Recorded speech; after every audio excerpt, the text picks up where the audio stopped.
ஒரு அப்டேட் வந்து வெளியாயிருக்கு. என்ன அப்படின்னா, நம்ம எஸ்பிஐ கிளர்க்குக்கான நோட்டிபிகேஷன் வந்து அவுட் ஆயிருக்கு. இதுல வந்து பாத்தீங்கன்னா மொத்தம் நம்ம இந்தியா முழுவதும் பார்க்கும்போது 13,000க்கும் அதிகமான வேகன்சி வந்து விட்டுருக்காங்க. அது பர்டிகுலர் நம்ம தமிழ்நாட்டுக்கு மட்டும் பார்க்கும்போது 336 போஸ்டிங் வந்திருக்கு. இதுல ஓபிசிக்கு வந்து 90, ஜென்ரலுக்கு 147 வேகன்சி வந்து விட்டுருக்காங்க.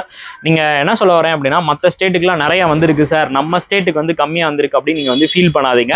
நீங்க கம்பேர் பண்ணி பாருங்க. லாஸ்ட் இயரோட இந்த வருஷம் கம்பேர் பண்ணும்போது நமக்கு வந்து வேகன்சி வந்து அதிகமாவே வந்திருக்கு. அப்ப நம்ம என்ன பண்ணலாம் அப்படின்னா, நம்மளோட ப்ரிப்பரேஷனை எப்படி நம்ம ஸ்டார்ட் பண்ணலாம், எப்படி நம்ம வந்து கிராக் பண்றதுக்கு நம்ம என்ன வழியோ அதை நம்ம வந்து செலக்ட் பண்ணி நம்ம மூவ் ஆன் பண்ண ஆரம்பிங்க. ஸோ இந்த எக்ஸாமுக்கு நீங்க அப்ளை பண்ணணும் அப்படின்னா உங்களோட ஏஜ் வந்து 20ல 28க்குள்ள இருக்கணும். ஓபிசி அப்படின்னு சொன்னா உங்களுக்கு 3 வருஷம் ஏஜ் ரிலாக்ஸேஷன் வந்து கொடுக்குறாங்க. ப்ரிலிம்ஸ் அண்ட் மெயின்ஸ் வந்து இருக்க போது. ஸோ ப்ரிலிம்ஸ்ல நமக்கு எப்பயுமே தெரிஞ்ச மாதிரி மேக்ஸ், ரீசனிங், இங்கிலீஷ் இருக்க போது. இதுல மெயின்ஸ்ல வந்து பாத்தீங்கன்னா மேக்ஸ், ரீசனிங், அதுக்கப்புறம் பார்த்தீங்கன்னா இங்கிலீஷ், அதுக்கப்புறம் வந்து நமக்கு வந்து கரண்ட் அஃபேர்ஸ் செஷன் வந்து இருக்கும். ஸோ இதுக்கான எக்ஸாம் ஃபீஸ் வந்து பார்த்தீங்கன்னா 750 rupees. நம்ம ஓபிசி ஜென்ரல் கேட்டகரியா இருக்கும்போது, எஸ்சிஎஸ்டி கேட்டகரியா இருந்தால் நமக்கு எந்த ஃபீஸும் வந்து கிடையாது அப்படின்ற மாதிரி இன்ஃபர்மேஷன் வந்து போட்டிருக்காங்க நோட்டிஃபிகேஷன்ல. இந்த வீடியோ நிறைய பேருக்கு ஷேர் பண்ணுங்க.